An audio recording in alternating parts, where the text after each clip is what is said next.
Hello दोस्तों, आपका स्वागत है मेरे यूट्यूब चैनल आरजे ज्ञान क्लासेस में। तो ये south eastern railway Kharagpur division का क्वेश्चन है और इस क्वेश्चन से जो हमारा टेस्ट लिया गया था वो टेस्ट सीरीज नंबर 140 यानी 140 नंबर का टेस्ट था। अभी वर्तमान में हमारा 157 टेस्ट हो चुका है। ठीक है, तो चलते हैं। ये क्वेश्चन बहुत ही इम्पोर्टेंट है और ये जो एग्ज़ाम हुआ था ये खड़गपुर डिवीज़न में, इसमें हमारे विद्यार्थियों ने बहुत ही अच्छा रिज़ल्ट लाया है। फर्स्ट सेकंड से लेकर कई रैंक तक के जो रिज़ल्ट होते हैं उन्होंने प्राप्त किया है। तो आप भी मेहनत करेंगे, यदि सही दिशा में और सटीक चीज़ यदि पढ़ते हैं तो ज़रूर सफल होंगे। इस क्वेश्चन को मॉडिफाइड भी किया गया है। हमारा कोई भी टेस्ट जब लिया जाता है कहीं भी डिपार्टमेंटल एग्ज़ाम के क्वेश्चन से, तो उसको मॉडिफाइड किया जाता है। इसको भी बहुत सारे क्वेश्चन चेंज कर दिए गए हैं और जो चेंज होते हैं वो आपके डिपार्टमेंटल एग्ज़ाम के लिए बहुत ही बेनिफिशियल होते हैं। इसीलिए रिज़ल्ट होता है। रिज़ल्ट जो कैंडिडेट लाए हैं उनको आपको दिखाता हूँ। इससे आपको आपके अंदर एनर्जी आएगी और पढ़ने के लिए बहुत ही आपको उत्सुकता होगी और इसका जो फल है वो रिज़ल्ट के रूप में मिलेगा। बहुत ही मेहनत करने में आपको अच्छा लगेगा, मन लगेगा। तो देखिए किन किन लोगों ने इस एग्ज़ाम में, ये जो खड़गपुर डिवीज़न का एग्ज़ाम था, इसका जो एग्ज़ाम था 27 फरवरी 2024 को, इसमें अच्छा रिज़ल्ट लाया है। यहाँ से जुड़ के उन्होंने सफलता प्राप्त की है, कंटिन्यू टेस्ट दिया है और साथ में उसके बाद जो भी इस क्वेश्चन का एक्सप्लेन है, कम से कम 50 क्वेश्चन का एक्सप्लेन ज़रूर किया जाएगा ताकि आपको भी फ़ायदा इसका मिले। चलिए देखते हैं। इसको देखने के लिए हमारे चैनल के लोगों पर जाना है। ठीक है, चैनल पर क्लिक करना है।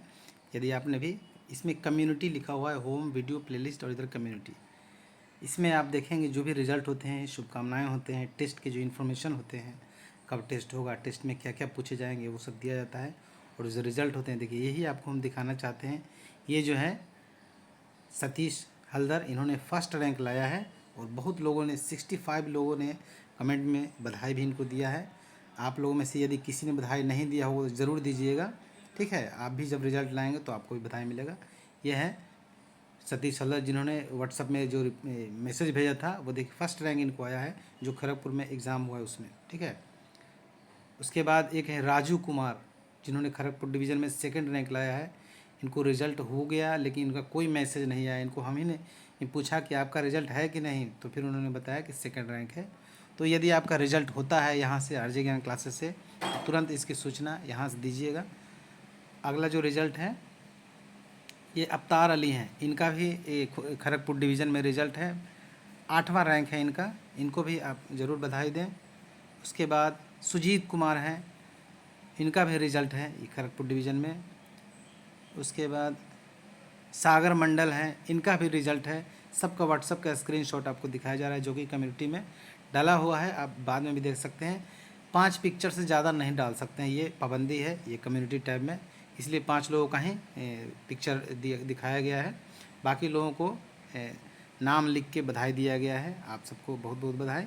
तो यदि आप मेहनत करते हैं सही दिशा में और रेगुलर टेस्ट देते हैं, जो भी मटेरियल यहाँ से प्रोवाइड कराए जाते हैं, यदि उसको स्टडी करते हैं तो निश्चित रूप से आपको सफलता मिलेगी और सफलता ऐसी मिलेगी कि ऊपर के रैंक जो है वो आपको मिलेंगे। तो चलिए हम लोग क्वेश्चन की तरफ चलते हैं।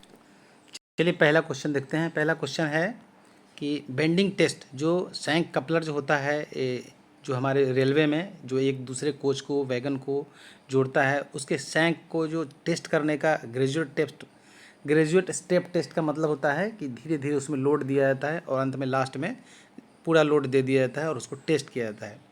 तो कितना केन का जो फोर्स लगेगा उस सैंक को टेस्ट करने में, तो उसमें 300 केन का ग्रेजुएट स्टेप टेस्ट होता है। ये जो लोड होता है वो कई प्रकार के होते हैं।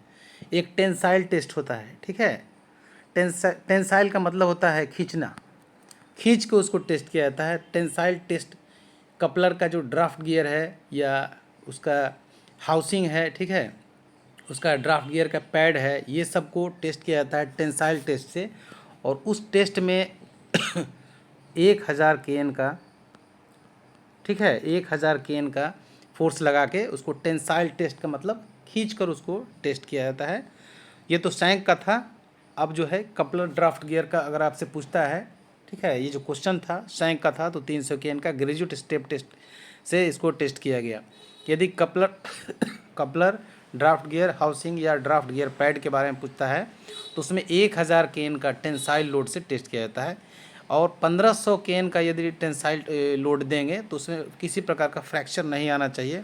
वो टेस्ट मैक्सिमम होता है 1500 केन का। तो इस तरह के यदि क्वेश्चन आए तो आप याद रखिएगा। एक होता है कंप्रेसिव टू लोड।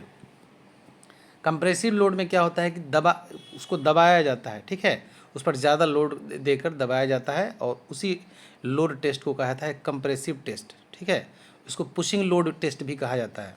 तो पुशिंग लोड टेस्ट जो है कपलर और ड्राफ्ट गियर में 200 केन का कंप्रेसिव लोड देकर उसका जो है ये टेस्ट किया जाता है। किसी प्रकार का उसमें फ्रैक्चर नहीं होना चाहिए। तो कपलर एंड ड्राफ्ट गियर में 200 केन का कंप्रेसिव लोड कर 2000 केन का कंप्रेसिव लोड दिया जाता है टेस्ट करने के लिए, ठीक है। तो 3 क्वेश्चन याद रखिएगा। पहला है कि सैंक में 300 केन का ग्रेजुएट स्टेप टेस्ट किया जाता है। कपलर का ड्राफ्ट गियर या ड्राफ्ट गियर हाउसिंग या ड्राफ्ट गियर पैड का जो टेस्ट किया जाता है 1000 केन का टेंसाइल लोड से। उसके बाद कपलर एंड ड्राफ्ट गियर का 2000 केन के कंप्रेसिव लोड से टेस्ट किया जाता है। ये सारे बात को ध्यान में रखिएगा। आगे देखते हैं क्वेश्चन नंबर 2। तो इसका जो आंसर हो जाएगा 300 केन हो जाएगा, ठीक है। इसमें आंसर भी छप गया था, हिंदी वाले में नहीं, इंग्लिश वाले में छप गया था। चलिए कोई बात नहीं है। दूसरा देखिए, दूसरा नंबर क्वेश्चन है the wheel gauge measures. Wheel gauge क्या मापता है, यही पूछा जा रहा है कि व्हील गेज क्या मापता है। Wheel gauge the distance between flat of 2 wheel on same axle. 2 wheel है उसके सेम एक्सल से जो इसका डिस्टेंस है वो है, या the distance between dia and axle, जो उसको डाया है या एक्सल है। Distance between journal and bearing, ये भी the distance between 2 wheel, 2 wheel के बीच का जो दूरी होता है उसी को मापने के लिए व्हील गेज आपने देखा होगा यदि व्हील शॉप में, तो इस तरह के गेज एक रहते हैं। उसको दोनों बीच जो व्हील है उसके फ्लेंज के बीच से जो दूरी मापा जाता है उसी को व्हील गेज कहा था। और जो कोचिंग स्टॉक में 1600 +2 - 1 होता है। 1600 +2 - 1 LHB के केस में 1600 ± 1 होता है। बाकी वैगन ICF में 1600 +2 - 1 होता है, आपको मालूम होगा। चलिए, तो डिस्टेंस बिटवीन 2 व्हील होगा on same axle. Same axle पर ये है ना, एक ही एक्सल पर 2 व्हील के बीच की दूरी मापते हैं। अगर ये क्वेश्चन इसका आंसर यदि डी लगाएगा तो 2 व्हील के बीच की दूरी हो जाएगा। तो एक जो बोगी है उसमें 4 व्हील होते हैं। अब इसका कैसे होगा, इसलिए सेम एक्सल पर 2 व्हील के बीच की दूरी को जो मापा जाता है उसी को व्हील गेज कहा जाता है, ठीक है। आगे देखते हैं, ये 2 नंबर क्वेश्चन का हो जाएगा ए। आगे देखते question number 3। Air hose pipe are connected to. Air hose pipe किससे कनेक्ट रहता है। Air hose pipe feed pipe of cutting angle cock, brake pipe of cut up angle cock, ठीक है। और सी में है brake and feed pipe of cutting angle cock, और none of these इसमें है, ठीक है। तो 3 का हो जाएगा सी, क्योंकि जो होज पाइप होते हैं वो ब्रेक पाइप में भी लगे रहते हैं और फीड पाइप में भी लगे रहते हैं, दोनों के लिए होज पाइप होता है, ठीक है। तो इसका आंसर हो जाएगा सी। आगे देखते हैं क्वेश्चन नंबर 4। यदि आपने चैनल को सब्सक्राइब नहीं किया होगा तो चैनल को ज़रूर सब्सक्राइब कर लीजिएगा। यदि वीडियो पसंद आए तो वीडियो को लाइक ज़रूर कीजिए और कमेंट में कुछ भी लिखिए। इससे क्या होगा, यदि कमेंट में कुछ लिखते हैं तो जो भी वीडियो बनता है उसका नोटिफिकेशन मिलता रहेगा। और सब्सक्राइब करते हैं और कमेंट करते हैं तो ऐसा जो वीडियो बनता है उसका नोटिफिकेशन आपको जाता रहेगा। What should be the break pipe pressure in engine. Engine में जो BP का जो प्रेशर होता है वो कितना होता है।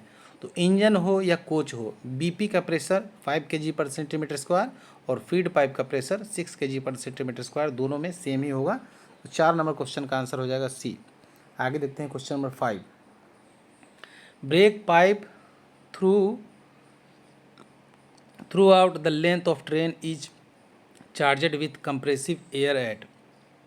ट्रेन की पूरी लंबाई में ब्रेक पाइप को संपीड़ित हवा से यानी कंप्रेसिव एयर से चार्ज किया था। यानी ब्रेक पाइप के बारे में पूछ रहा है, ठीक है।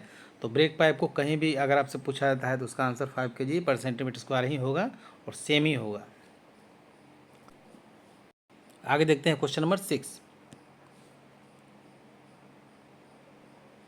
चलिए 6 देखते हैं, रिकॉर्डिंग हो रहा है।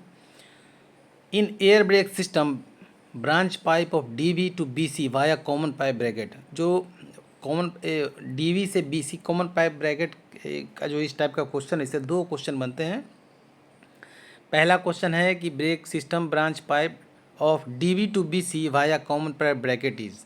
तो डीवी टू बीसी के केस में होगा एट द बॉटम, ठीक है, तो इसका आंसर हो जाएगा बी, 6 नंबर का हो जाएगा बी। और डीवी टू ए आर यदि पूछा जाता है तो इन मिडिल हो जाता है, ठीक है। तो डीवी टू ए आर यदि इसको इस तरह के दो क्वेश्चन बनते हैं, एक डीवी टू बी सी और एक DV to A R. DV to B C वाला में हो जाएगा एट द बॉटम और डीवी टू ए आर वाले में होगा इन द मिडिल। तो इसका आंसर हो जाएगा बी, एट द बॉटम। आगे देखते हैं question number 7। Which equipment are not charges when C3W type DVs isolate in twin pipe system.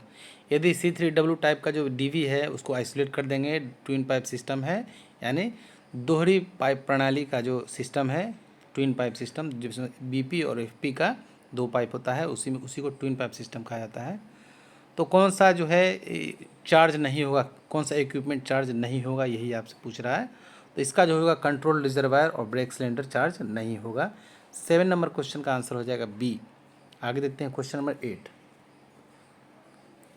If C3W type DV is manually release, यदि उसको manually release किया जाता है तो प्रेशर कहाँ से रिलीज होगा, यही आपसे पूछ रहा है कि प्रेशर कहाँ से रिलीव होगा। यदि मैनुअली रिलीज किया जाता है तो एआर और कंट्रोल रिजर्वायर ब्रेक सिलेंडर सभी से प्रेशर निकलेगा, ठीक है। तो 8 नंबर क्वेश्चन का आंसर हो जाएगा डी। आगे देखते हैं question number 9। In air brake system branch pipe of DV to air via common pipe bracket is. Common pipe bracket में in air brake system branch pipe of DV to air, देखिए ये वही वाला question का दूसरा question है। DV to air आ गया तो इसका आंसर हो जाएगा मिडिल, 9 का हो जाएगा बी, 9 का क्या हो जाएगा बी। आगे देखते हैं question number 10। To uncouple BP और एफपी, यदि अनकपल करेंगे, air hose is essential to. यदि बीपी और एफपी को अनकपल किया जाता है, यानी कि खोलने का जब बारी आता है तो उस समय हम क्या ध्यान देंगे, इसमें जो एडजेसेंट एंगल कॉक जो होता है उसको क्लोज करना बहुत ही ज़रूरी होता है, उसको क्लोज करना बहुत ही ज़रूरी होता है। इसको फ्लाइट मोड में डालना, तो उसको एंगल कॉक उसमें 6 kg या 5 kg पर सेंटीमीटर का स्क्वायर होता है बीपी और एफपी में। इतना तेज़ उसमें ये उसका ये रिएक्शन हो सकता है, यदि आपने खोल दिया और उसको एंगल कॉक को यदि आपने बंद नहीं किया है तो बहुत ही मेजर एक्सीडेंट हो सकता है। इसलिए सबसे पहला काम है कि जो एडजेसेंट एंगल कॉक है उसको क्या करना है, बंद करना है, तभी इसको आप अनकपल करेंगे। तो इसका आंसर हो जाएगा बी। आगे देखते हैं क्वेश्चन नंबर 11। 11 नंबर क्या है, dash is the site in charge till the arrival of an officer eight accident site. Accident के साइट पर यदि ऑफिसर नहीं आता है, ठीक है,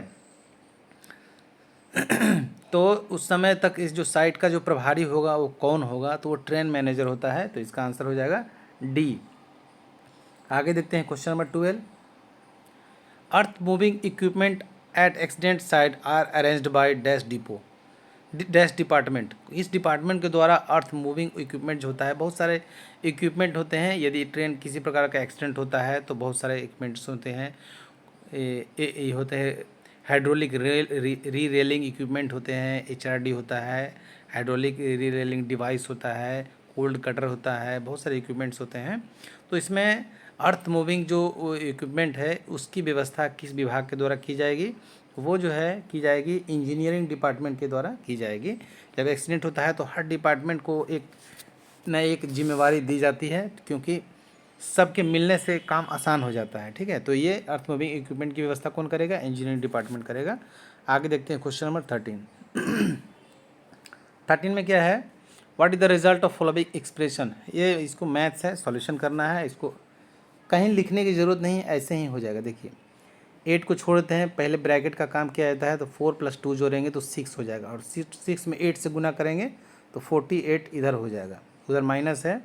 5 को छोड़ दीजिए, 6 में 2 जोड़ेंगे तो कितना हो जाएगा 8, और 8 में 5 से गुना करेंगे तो 40, और 40 में 3 से माइनस करेंगे तो 40 में 3 माइनस करेंगे तो हो जाएगा 37, ठीक है। ठीक है, 14 नंबर, नहीं 14, हाँ ठीक है। अब इसको क्या करेंगे, माइनस करेंगे, नहीं मिस्टेक हो गया। ये जो 3 है, ये 3 जो लास्ट में वो भी माइनस में है, तो ये हम लोगों ने 6 में 2 ऐड किया दूसरा, तो हो गया 8, और 8 में 5 से गुना करेंगे तो -40 हो गया, ठीक है। और -40 में -3 जोड़ेंगे तो हो जाएगा -43, और इधर है 48, यानी 48 में से -43 करेंगे तो आंसर हो जाएगा 5, और 13 का ए, यही 5 आंसर है।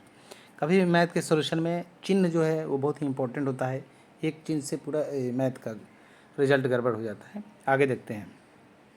If a rectangle has length of 8 units and the width of 5 units, what is the area.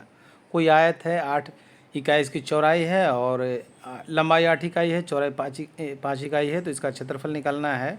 तो दोनों को गुना कर देना है, लंबाई आयत का क्षेत्रफल होता है लंबाई गुने चौड़ाई, तो 5 और 8 से गुना करेंगे तो 40 हो जाएगा, यानी कि इसका आंसर सी हो जाएगा। आगे देखते हैं question number 15। In the ratio of boys and girls in a class is 3:2 and there are 30 girls, how many students are there in a total। एक स्कूल में जो लड़के और लड़कियों का अनुपात 3:2 है, ठीक है, तो 3 और 2 करेंगे 5x टोटल हो गया, और 5x है, ठीक है, टोटल 5x हो गया। 30 girls, how many student are there, इसमें से बॉयज़ एंड गर्ल्स, पहले बॉयज़ बोला है, ठीक है, तो बॉयज़ है 3 और गर्ल्स है 2, 3 और 2 के अनुपात में है, लेकिन गर्ल्स का दे दिया है, तो गर्ल्स अनुपात में है 30 लेकिन रियल में है 2, तो अनुपात 1 का मान हो जाएगा 15, ठीक है, 15 हो जाएगा, अनुपात 1 का मान हो जाएगा 15, अनुपात 1 का मान 15 हो जाएगा। टोटल पूछ रहा है, तो टोटल अनुपात कितने हैं, 3 और 2 5 अनुपात है, 5 में 15 से यदि आप गुना करते हैं तो 75 हो जाएगा, ठीक है, तो यही इसका डी आंसर हो जाएगा। अनुपात 1 का मान निकाल के टोटल अनुपात 3 और 2 5 है, उसको गुना कर दिया, बहुत ही आसान था, तो इसका डी हो जाएगा। आगे देखते हैं question number 16। Which of the following is chemical change, रासायनिक परिवर्तन कौन सा है, केमिकल चेंज। केमिकल चेंज उसको कहा जाता है जो चेंज होने के बाद फिर से पहले जैसा नहीं हो पाए, ठीक है। यदि आइस है, उसको मेल्टिंग करेंगे और फिर उसको फ्रिज में रख देंगे तो फिर जम जाएगा, यानी कोई केमिकल चेंज नहीं है। डिसॉल्व साल्ट इन वाटर, पानी को में ये नमक को डाल देते हैं, मिक्स हो जाता है, लेकिन फिर पानी को यदि गर्म करेंगे तो वापस नमक आपको मिल सकता है। बर्निंग वुड, लकड़ी को जला दीजिएगा, ठीक है, और वापस फिर उसको लकड़ी बनाना चाहेंगे तो नहीं बनेगा, तो यही है केमिकल चेंज, ठीक है। कटिंग पेपर, पेपर को कितना भी काट दीजिए फिर उसको आप जोड़ सकते हैं, उसको नया कागज़ बना सकते हैं, फिर से पुराना उसका जो शेप है वो वापस आ सकता है, तो इसका सी करेक्ट आंसर हो जाएगा। 60 नंबर क्वेश्चन का सी करेक्ट आंसर हो जाएगा। आगे देखते हैं question number 17। Which planet is known as red planet, मतलब किस ग्रह को लाल ग्रह, ये जो मंगल होता है मार्स, उसी को लाल ग्रह कहा जाता है। 17 का हो जाएगा बी। आगे देखते हैं क्वेश्चन नंबर 18।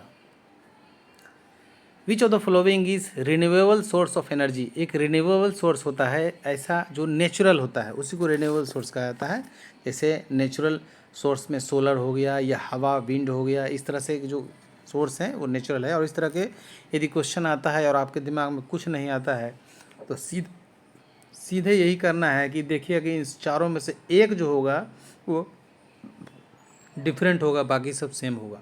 तो इसमें सोलर जो है इससे बड़ा जो ऊर्जा का कोई स्रोत नहीं है और इससे इसका कोई जोड़ नहीं है, ठीक है, तो यही इसका आंसर हो जाएगा 18 का सी, जो ये रिन्यूएबल सोर्स है। तो 18 का हो जाएगा सी, सोलर यानी सूर्य। देखते हैं question number 19। What is the function of thimble in micrometer, micrometer में थिम्बल एक होता है जिसका क्या काम है, ठीक है, वही पूछ रहा है। ये जो डिस्टेंस ऑफ जो ऑब्जेक्ट होता है उसके बीच का जो डिस्टेंस है वही वो मापता है, तो इसका जो आंसर हो जाएगा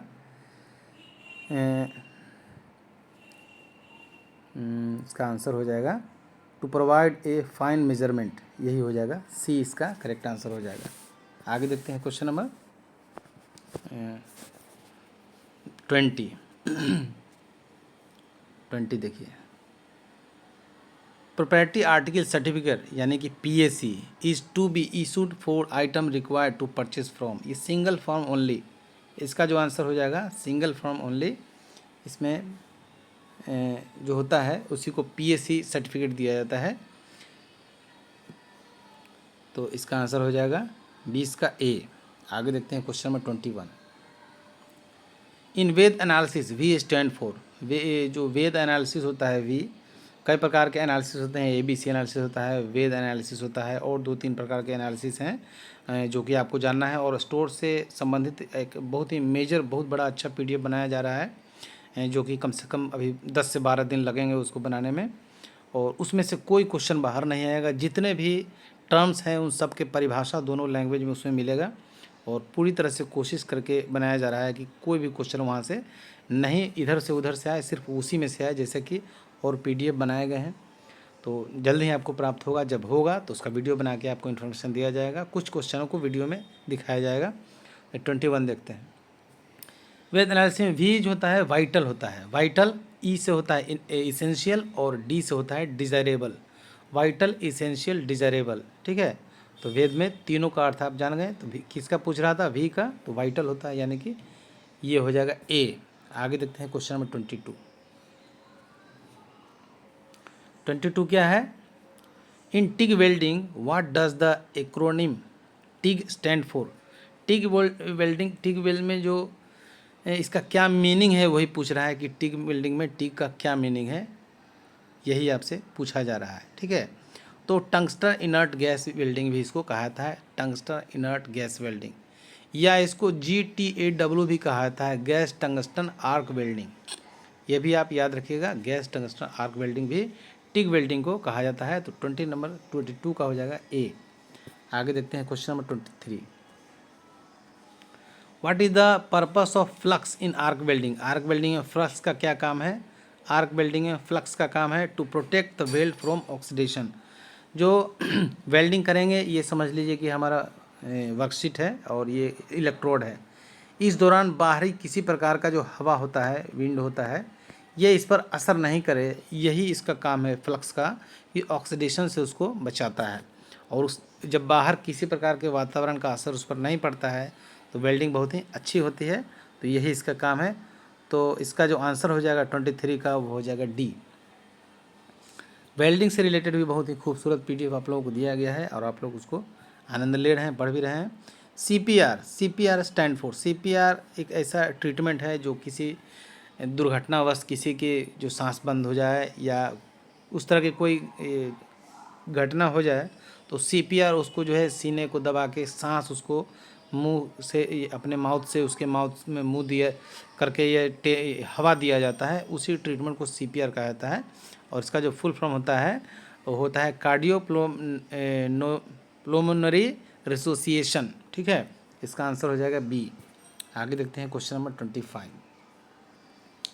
इन HRD का मतलब हो गया hydraulic rescue device, hydraulic rescue device, और HRD dash device is use for expanding of gap. Expanding of gap, HRD में जो गैप को बढ़ाने के लिए स्प्रीडर का इस्तेमाल किया जाता है, स्प्रीडर, ठीक है। जैसे ये है उपकरण है, ठीक है, और ये हमारा एक्सीडेंट कोई ट्रेन है और हमने यहाँ कुछ लगाया, तो इसका जो ये इधर से इधर बढ़ाने के लिए इसका HRD का इस्तेमाल किया जाता है। ऐसे बहुत सारे उपकरण हैं जो आपको याद रखना है कि जो HRD में होता है उसकी गैप को एक्सपेंड करने के लिए स्प्रीडर का इस्तेमाल किया जाता है। 25 नंबर क्वेश्चन का आंसर हो जाएगा A हो जाएगा। आगे देखते हैं क्वेश्चन नंबर 26 देखते हैं। How many times hooter code in case of movement of relief train with ARME के साथ रिलीफ ट्रेन जा रहा है तो हूटर कोड क्या होगा, 4 लॉन्ग और 1 शॉर्ट होगा, ठीक है। टोटल हो जाएगा कितना, 5 हो जाएगा। आउट स्टेशन, मेन लाइन, ठीक है।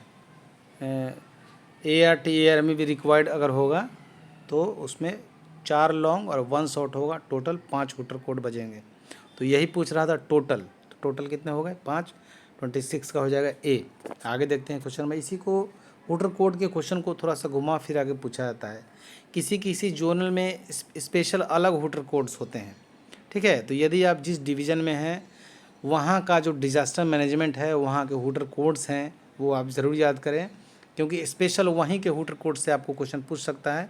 नॉर्मली सभी जगह के हुटर कोड एक ही होते हैं, लेकिन किसी किसी डिवीज़न में खुद ही वो लोग अपना बनाता है कि इसमें 3 लॉन्ग 3 शॉर्ट, 2 लॉन्ग 2 शॉर्ट ऐसे लगाएंगे। तो इस तरह का यदि आपको सुविधा है, मिल सकता है वो मटेरियल, तो वो जुगाड़ कर लें, ठीक है। आगे देखते हैं question number 27। Which equipment is called HRE in accident relief train. Accident relief train में जो HRE है उसको क्या कहा जाता है, यही आपसे पूछा जा रहा है। तो हाइड्रोलिक री रेलिंग इक्विपमेंट कहा जाता है, उसका आंसर हो जाएगा सी।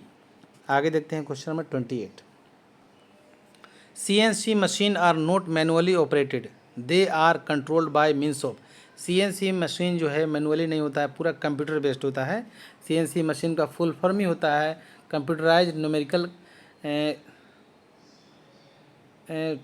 कंप्यूटराइज न्यूमेरिकल सेंट्रल, हाँ कंप्यूटराइज न्यूमेरिकल सेंट्रल होता है। तो इस तरह के CNC मशीन जो है उसमें सब कंप्यूटर बेस्ड प्रोग्राम से काम होता है, सब प्रोग्राम बनाया जाता है, कौन सा ऑपरेट क्या करना है, कौन सा मशीन को क्या करना है, उसका सब प्रोग्राम बेस्ड होता है।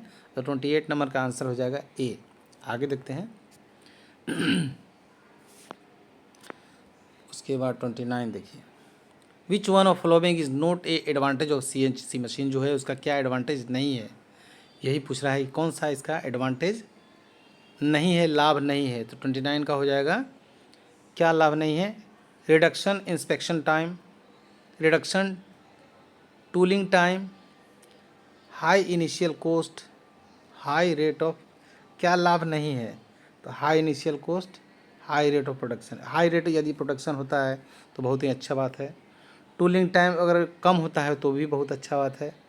इंस्पेक्शन टाइम कम होता है तो भी अच्छा बात है, लेकिन ये कोई लाभ थोड़ी है। इनिशियल कॉस्ट यदि हाई लगता है तो इसका मतलब इसका आंसर हो जाएगा सी। सी इसका करेक्ट आंसर है। आगे देखते हैं question number 30। Submerge arc welding, submerge arc welding के बारे में पूछ रहा है। सबमर्ज आर्क वेल्डिंग,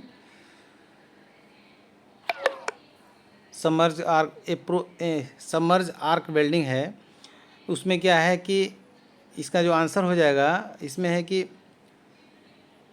इस तरह यदि वेल्डिंग करते हैं तो उसमें पहले से ही जो इलेक्ट्रोड्स छोटे छोटे टुकड़े जो होते हैं आर्क के, वो उसमें पहले से ही डाल दिए जाते हैं और उसको ढका रहता है पूरी तरह से, और उसी को जो है ना टेम्परेचर से उसको वेल्डिंग किया जाता है। तो इसका आंसर सी हो जाएगा। A process in which arc is maintain under A blanket of flux, ठीक है। तो इसका आंसर सी हो जाएगा। सबमर्ज आर्क वेल्डिंग का कुछ अलग टाइप का ये वेल्डिंग है, लेकिन क्वेश्चन आ जाते हैं। द इलेक्ट्रोस्लैग वेल्डिंग इज, इलेक्ट्रोस्लैग वेल्डिंग क्या है। इलेक्ट्रोस्लैग वेल्डिंग है ऐसा वेल्डिंग है कि इलेक्ट्रोस्लैग वेल्डिंग जो है इस तरह से, यदि मोटे मोटे शीट्स हैं इसमें मोटे मोटे जो शीट्स हैं ऐसे, इसको इस तरह से रखा जाता है। इलेक्ट्रोस्लैग वेल्डिंग है, जितने वेल्डिंग गैप रखना है उतना ऐसे गैप रख ही दिया, ठीक है। अब इसमें क्या है, इसको नीचे कॉपर से इसको ढक दिया, क्योंकि वेल्डिंग का जो है वो बीड नीचे गिरेगा। ये भी, इसके भी अपोजिट साइड गैप होगा और यहाँ इधर भी गैप होगा, दोनों साइड को ढक दिया जाता है। अब उसमें जो है वेल्डिंग किया जाता है, उसमें मेटल डाल के, उसी को इलेक्ट्रोस्लैग वेल्डिंग कहा जाता है, ठीक है। तो इस हिसाब से इसका आंसर है accomplished by maintain a hot molten metal pool between plates, इसका आंसर बी है। 31 का हो जाएगा बी। आगे देखते हैं क्वेश्चन नंबर 32।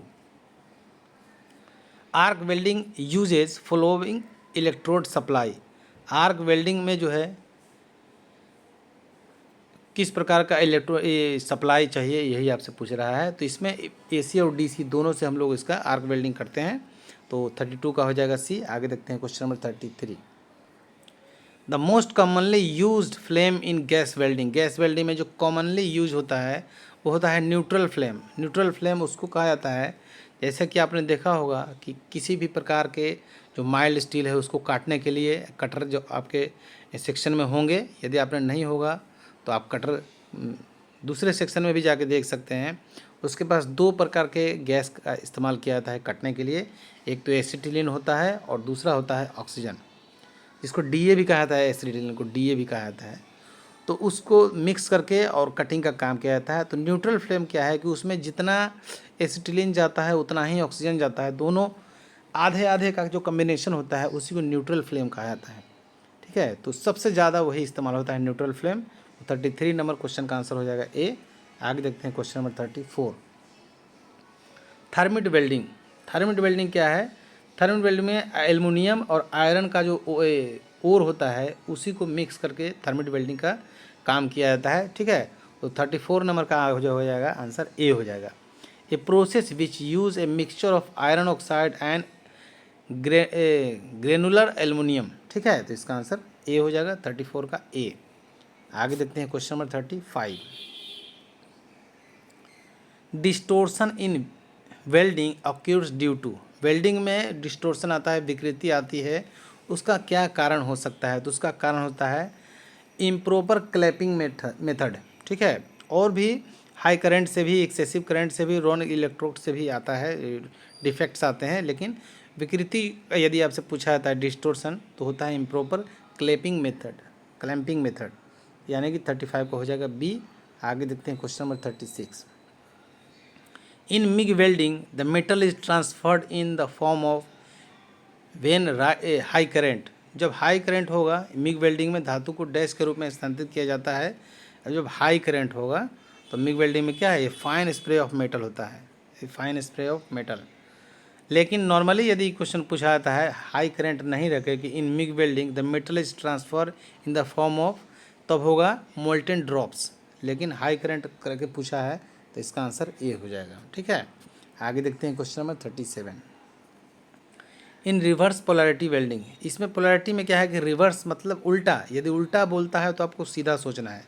सीधा क्या सोचना है कि आपका इलेक्ट्रोड आपके हाथ में है और इलेक्ट्रोड यदि पॉजिटिव में लगा हुआ है, ठीक है, तो ये रिवर्स पोलैरिटी है।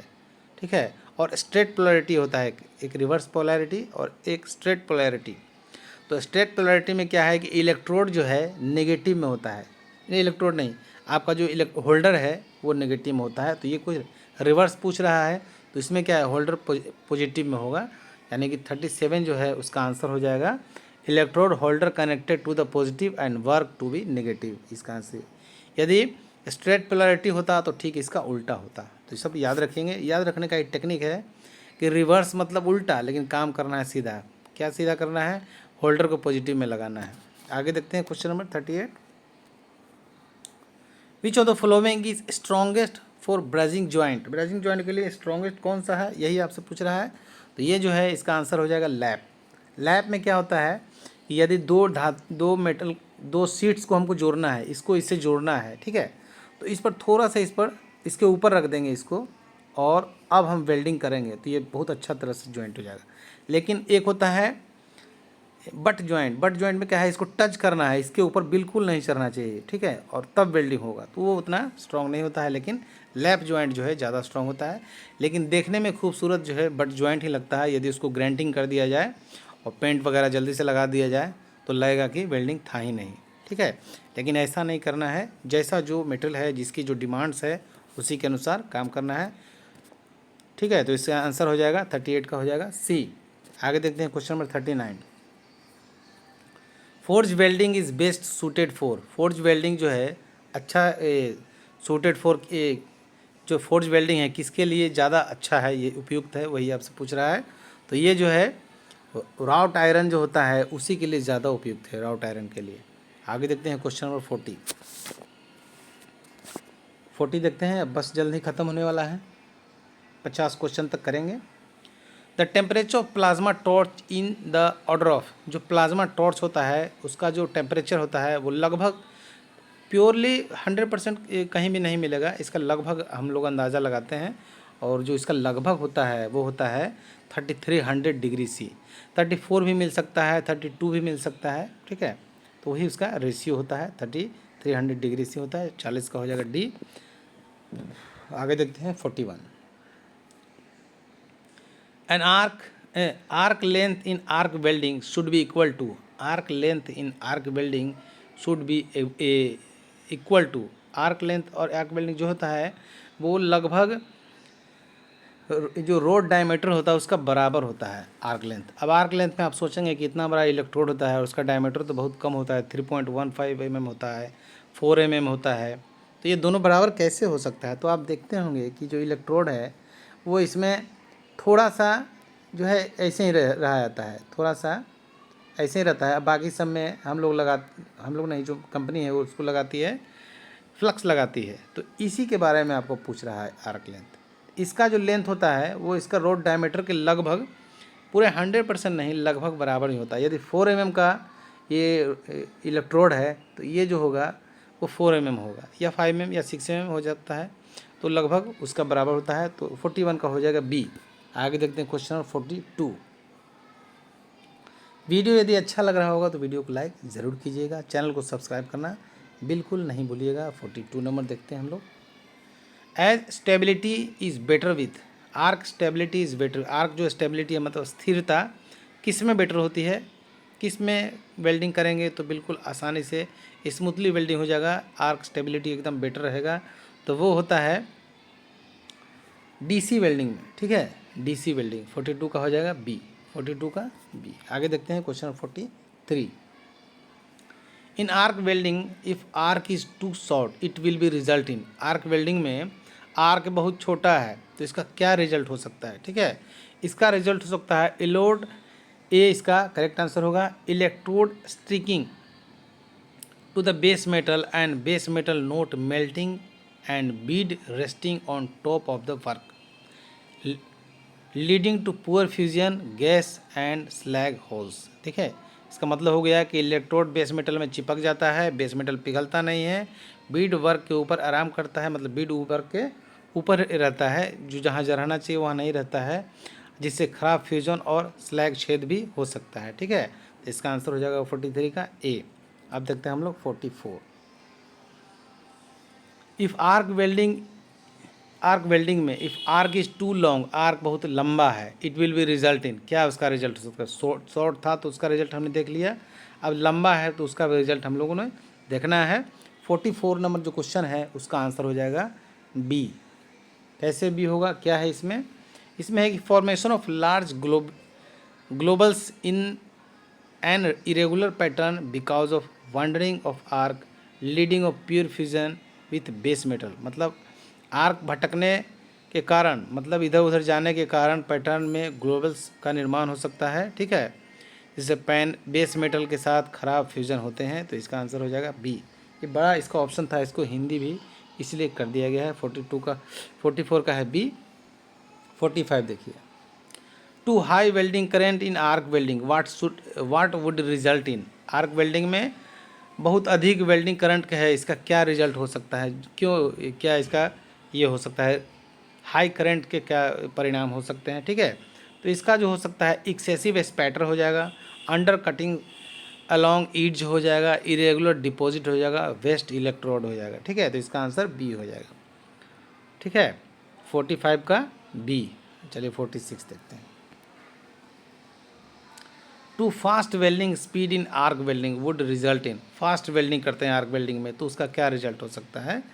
फास्ट वेल्डिंग यदि आप करते हैं तो too small bead weak weld and wasted electrode, इसका बीड जो स्मॉल बनेगा, वेल्डिंग बहुत कमज़ोर होगा और इलेक्ट्रोड की जो है बर्बादी होगी। ठीक है, तो इसका आंसर हो जाएगा सी। आगे देखते हैं question number 47। Too slow welding speed in arc welding would result in, slow welding यदि करते हैं तो उसका क्या रिजल्ट होगा? उसका रिजल्ट होगा, इसका डी है आंसर। ठीक है, excessive peeling up of weld metal, overlapping without penetration of edges, waste electrode. ठीक है, तो इसका आंसर हो जाएगा वेल्ड धातु जो है ओवरलैप बर्बाद पूरा इलेक्ट्रोड वेस्ट हो जाएगा, तो इस तरह से इसका आंसर डी हो जाएगा। आगे देखते हैं question number 48। In resistance welding electrode material is made of, resistance welding में इलेक्ट्रोड जो मटेरियल होता है वो किसका बना होता है, यही आपसे पूछ रहा है, तो वो जो होता है कॉपर का बना होता है।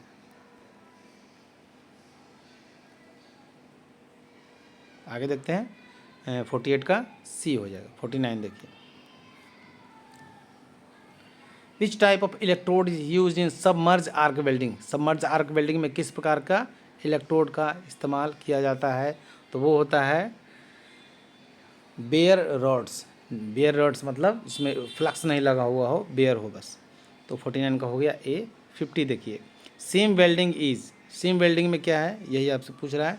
तो सीम वेल्डिंग में कंटिन्यूअस वेल्डिंग जो होता है उसी को सीम वेल्डिंग कहा जाता है।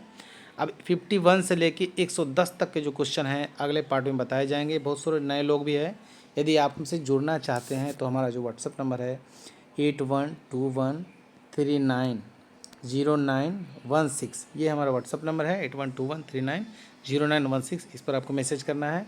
ज्वाइन करने का फ़ी भी लगता है। आप जूनियर इंजीनियर की तैयारी करते हैं तो आपको 3000, ठीक है, मटेरियल का कॉस्ट देना होगा। टोटल मटेरियल के लिए 3000 पेड करना है। इसी में आपको 10 सेट प्रीवियस पेपर भी आपको दिया जाएगा, जो कि ये जो पेपर है इसी तरह के टेस्ट ऑर्गेनाइज किए जाते हैं, इसी तरह के पेपर बना के। तो वो 10 सेट हमारा टेस्ट सीरीज़ का जो लेटेस्ट पेपर होगा, जिसका वॉल्यूम रेडी होगा, वो आपको दिया जाएगा। प्लस एक अलग से व्हाट्सअप नंबर दिया जाएगा। कुछ दिक्कत, कुछ प्रॉब्लम किसी क्वेश्चन में होता है तो सॉल्यूशन के लिए। उसके बाद टोटल मटेरियल तो दिए ही जाएंगे, यहाँ से एक रोल नंबर भी दिया जाएगा जिसका इस्तेमाल आप टेस्ट में करेंगे। टेस्ट का अलग से फ़ी है 150 पर मंथ। अभी 150 पर मंथ है, भविष्य में ये 200 भी हो सकता है। अभी आज के डेट में 150 पर मंथ है, ठीक है। उसके बाद किसी भी प्रकार की समस्या यदि होती है तो आप फ़ोन, मैसेज या व्हाट्सअप कुछ भी कर सकते हैं, आपकी समस्या का समाधान किया जाएगा। जो भी वीडियो बनते हैं, जो भी मटेरियल बनते हैं, वो कभी भी आप उसको ले सकते हैं जब तक आपका रिज़ल्ट नहीं हो जाता है। कोर्स की वैलिडिटी आपका रिज़ल्ट तक रहेगा। जल्द से जल्द आप रिज़ल्ट लें और जल्द से जल्द आप ज्वाइन करें, फर्स्ट रैंक लाएँ, खूब मेहनत करें। इसी शुभकामनाओं के साथ अभी वीडियो को समाप्त करते हैं और जल्द ही हम इसका जो पार्ट 2 है लेकर आएंगे। तब तक के लिए धन्यवाद। जय हिंद।